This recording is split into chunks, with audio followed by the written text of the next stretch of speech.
শীততাপ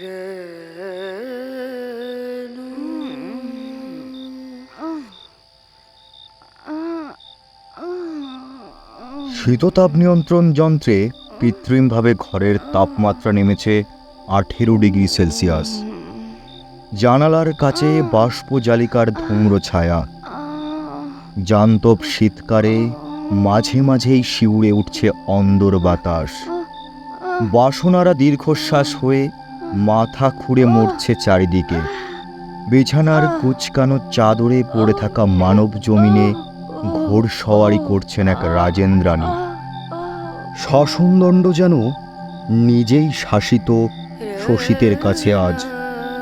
লম্বা চুলের ঝাঁক যেন অজস্র নাগপাশের মতো জড়িয়ে ধরেছে পুরুষালী অঙ্গ।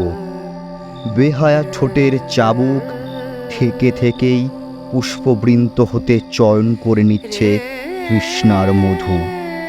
অনাঘ্রাত কমল দলে আজ কামিনীর রাজ্যাভিষেক।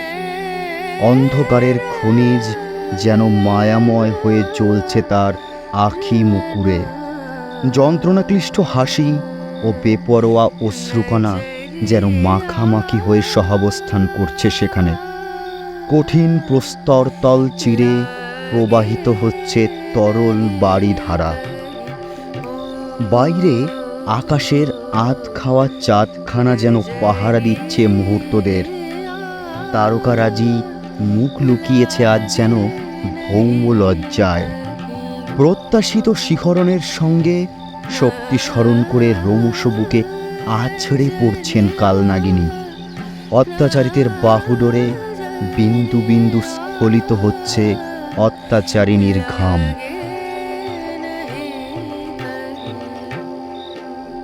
ये तूने क्या किया भावरी? मालिक को पता चल गया तो?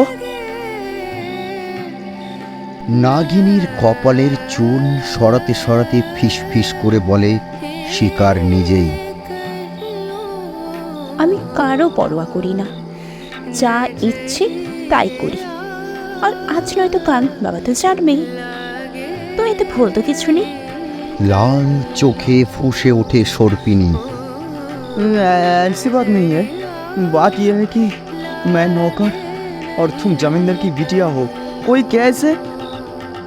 কে কি ভাববে সেটা আমার ভাববার বিষয় নয়। তবে ভাবছি বাবাকে কালই খুলে বলবো আমাদের ব্যাপারটা। ইংরেজ শাসন নেই, দাস প্রথাও আর নেই, অগত্যা বাবার প্রতিবাদ করার কিছুই নেই। দ্রুত হাতে নিজের বেশভূষা ঠিক করে নিতে নিতে দৃঢ় কণ্ঠে বলে সর্পিনী। मगर जामुनिया सुन ना, अगर मालिक ना माने तो क्या तू मेरे को छोड़ देगी? একটা ক্রূর হাসি আচমকাই খেলে যায় জামুনিয়া ওরফে যমুনার চোখে। কঠিন লাস্যে অপরূপ মুখ ফিরিয়ে অন্ধকারে মিলিয়ে যাওয়ার আগে ধাতব পিণ্ডের মতো ছুড়ে দেয় শব্দ। হ্যাঁ, ব্যবহৃত বিছানায় পিঠ লাগিয়ে অন্ধকার মেখে স্তব্ধ হয়ে বসে থাকে কিষান। যন্ত্রণাটা বের করে দিতে ইচ্ছে করে ভাঙচুর করে। পরক্ষণেই মনে পড়ে এটা একটা হোটেলের কামরা মাত্র। বাগবাজারের প্রখ্যাত জমিদার বংশের একমাত্র বংশধর আদিত্যনাথ রায়ের প্রতিভাময়ী বিদুষী কন্যা যমুনাবালা ওরফে জ্যামির তার মতো বাবার কারখানাতে কাজ করার সামান্য বেতনভুক কর্মচারীর সঙ্গে কিছু মুহূর্ত যাপনের মাধ্যম মাত্র। এতে ভালোবাসা নাকি শুধুই ক্ষুধা মিশে আছে তা জানা নেই তার।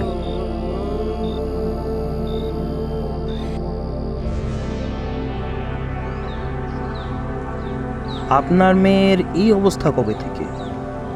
এতদিন কি কোনো ডাক্তার দেখাননি? চিন্তিত মুখে বললেন স্বনামধন্য ডাক্তার সান্যাল। দেশের প্রায় সমস্ত বড় বড় ডাক্তার দেখিয়েছি, এমনকি যত পরীক্ষা করানো সম্ভব সবই করিয়েছি, কিন্তু কেউই রোগ ধরতে পারছে না। কাছুমাছু মুখ করে বললেন আদিত্যনাথ রায়, দোর্দণ্ড প্রতাপশালী জমিদার অনাদি কিঙ্কর রায়ের একমাত্র বংশধর। মেয়ে তো দিন দিন রক্তশূন্য হয়ে পড়ছে, চোখের তলা কাগজের মতো সাদা। এভাবে চললে তো বেশি দিন। প্লিজ আপনি কিছু করুন, যত টাকা লাগে দেব। আমার এই একটি কন্যা, যেভাবে হোক তাকে বাঁচান ডাক্তার।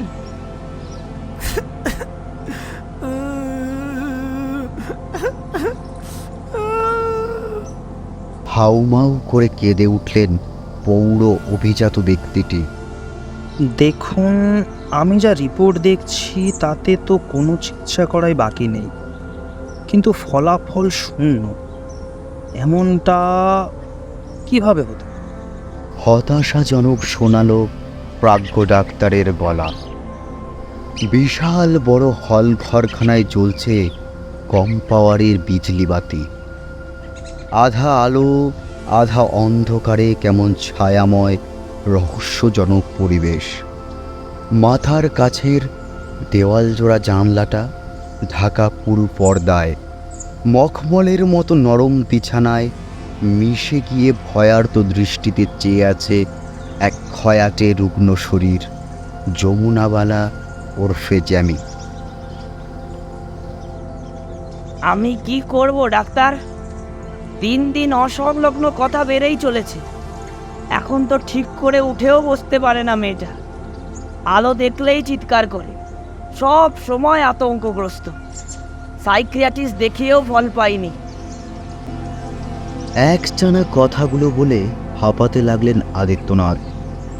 শৈশবে মা মোরা একমাত্র কন্যারত্ন, প্রয়োজনের চেয়ে অধিক প্রাচুর্যের মাঝে বড় করেছেন তাকে। পূর্বপুরুষের বিশাল সম্পত্তি ও পিতার ব্যবসার একমাত্র উত্তরাধিকারিণী আজ মৃত্যু মুখে ঢুকছে।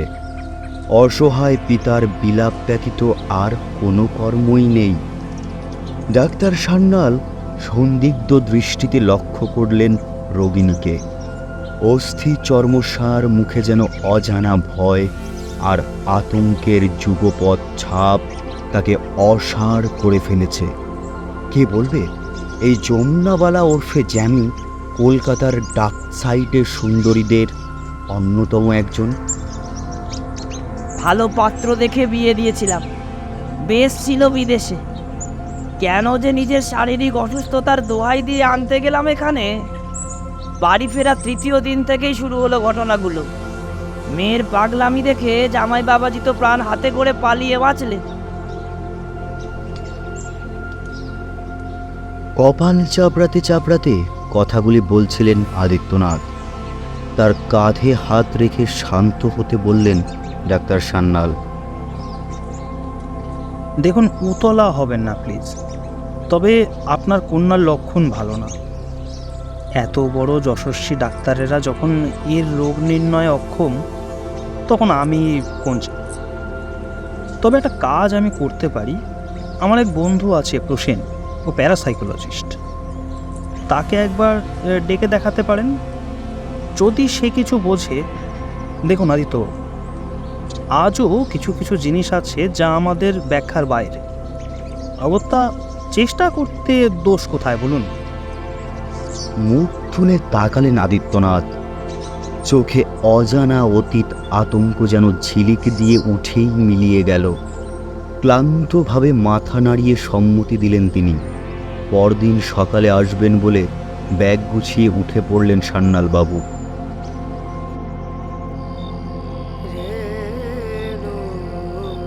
কি রে কিষান, যার নুন খাস তার ঘরেই শীত কাটিস? লজ্জা করে না তোর?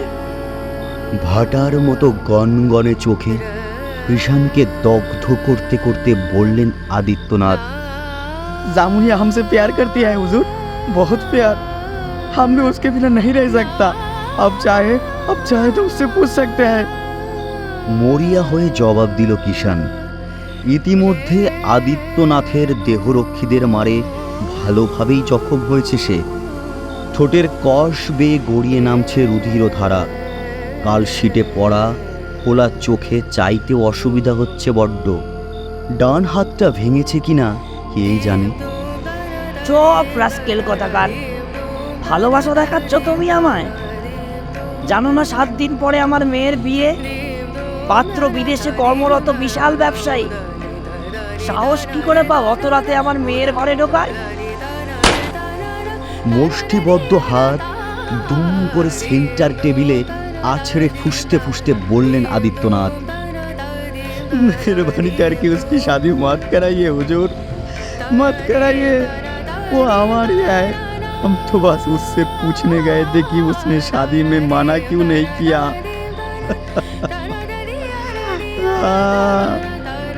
হাঁপাতে হাঁপাতে বলল কিষান।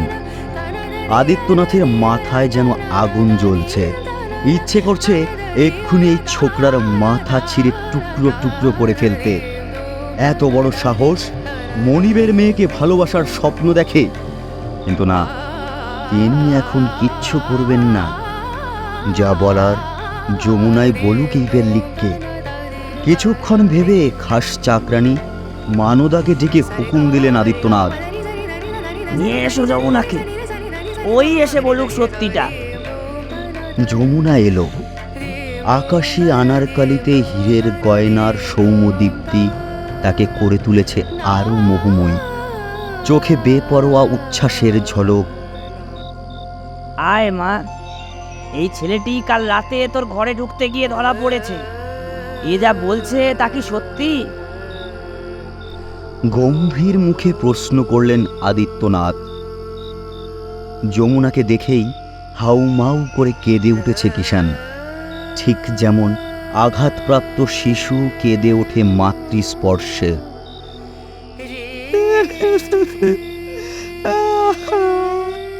जामुनिया, जामुनिया, ए जामुनिया, मत कर रे शादी। तू मेरे से प्यार करती है ना? बोल दे ना, सबको बोल दे। कोई मेरी बात नहीं सुन रहा, कोई मेरा बात नहीं सुन रहा। तू बोल दे ना, तू बोल दे। কান্না জড়ানো কিষানের কণ্ঠস্বর কেমন যেন হাহাকার হয়ে কানে বাজে সকলের। অবিচল যমুনা আস্তে আস্তে এগিয়ে যায় তার দিকে। আঙুলের ডগা দিয়ে মুছে নেয় ঠোঁটের কষবে নামা রক্ত। তারপর বাবার দিকে ফিরে মুচকি হেসে বলে, ছেড়ে দাও একে বাবা। জানো তো কত ছেলে কলেজে পড়ার সময় থেকে আমার জন্য পাগল। এ আর নতুন কি? বজরা হত কিষান ফ্যাল ফ্যাল করে চেয়ে থাকে যমুনার দিকে। তার দৃষ্টি দেখে এবার হো হো করে হেসে ওঠে যমুনা। কাছে গিয়ে কিষানের থুতনি ধরে নেড়ে দেয় স্নেহ ভরে। ছাড়া পেলেই তোর গায়ে ফিরে যা, বুঝলি? গ্রাম্য কোনো মেয়েকে বিয়ে করে নে, যমুনা তোর জন্য নয়।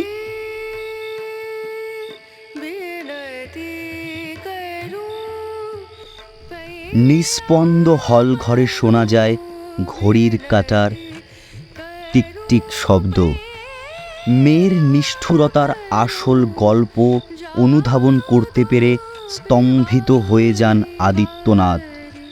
চোখ মুছে এবার নড়ে চড়ে ওঠে কিষান। আস্তে আস্তে পা ফেলে দরজার দিকে যেতে যেতে বলে, तेरी शादी का तोहफा, तेरी शादी का तोहफा जरूर देंगे हम, देंगे जमुनिया, जरूर देंगे।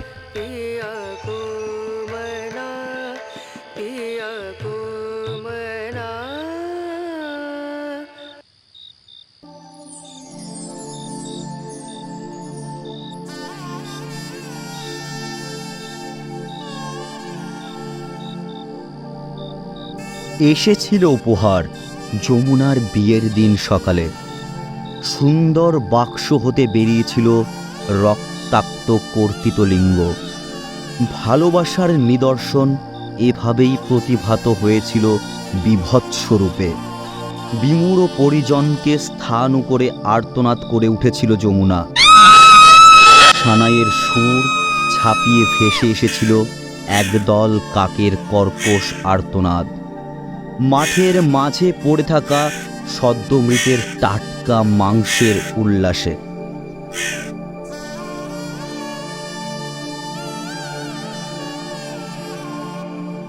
আপনারা কেউ ধরতেই পারেননি প্রতি রাতে আপনার মেয়ে নিষ্পেষিতা হচ্ছে কোনো এক প্রেতাত্মার দ্বারা। চায়ের কাপে চুমুক দিয়ে বললেন প্রসেনজিৎ শিকদার, স্বনামধন্য প্যারাসাইকোলজিস্ট। এত ডাক্তার দেখিয়েছি কিন্তু কোনো রেপ সাইন তো। মাথা চুলকে বললেন আদিত্যনাথ। ভুল করছেন।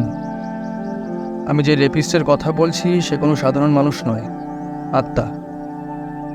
তাই ডাক্তারি পরিভাষায় নির্ণয় সম্ভব ছিল না। ভেতর থেকে ক্ষয়ে গিয়েছিল আপনার মেয়ে, তাই শেষ রক্ষা হয়নি। ডুকরে কেঁদে উঠলেন আদিত্যনাথ। 3 দিন আগে যেদিন প্রসেনবাবুর আসার কথা ছিল সেদিন ভোরেই মারা যায় যমুনা। তার মৃত্যুকালীন আর্তনাদ আজও কানে বাজে অসহায় পিতার। মৃত্যুর সাথে সাথেই ঝনঝন করে ভেঙে পড়েছিল মাথার কাছে দেওয়াল জোড়া জানলার সমস্ত কাজ। নিজেকে সামলান আদিত্যবাবু, নিজেকে সামলান। আসলে পাপ কাউকেই ছাড়ে না। মৃত্যুর পরেও কিষানের আত্মা নিষ্কৃতি দেয়নি যমুনাকে, বরং অপেক্ষা করেছে তার দেশে ফিরে আসার। যদি আগে আসতাম তাহলে হয়তো বাঁচাতে পারতাম যমুনাকে, আবার হয়তো পারতাম না। তবে তবে কিষানের আত্মা কিন্তু সঠিক বিচার পেয়েছে। উঠে দাঁড়াতে দাঁড়াতে বললেন প্রসেন। বাইরে ঘনিয়ে এসেছে সন্ধ্যার আধার। পাখিরা ফিরতে শুরু করেছে আপন ঘরে। নিষ্প্রদীপ রায়ভিলা হতে বেরিয়ে নিজের গাড়ির দিকে যেতে যেতেই কি মনে হতে পেছন ফিরে ছাদের দিকে চাইলেন তিনি। ঝাপসা কুয়াশার অন্তরালে এক নারীকে জড়িয়ে রয়েছে এক নগ্ন পুরুষ, লিঙ্গহীন। সন্ধ্যার অন্ধকার যেন বুড়ো বুড়ো হয়ে ঝরে পড়ছে তাদের ওপর।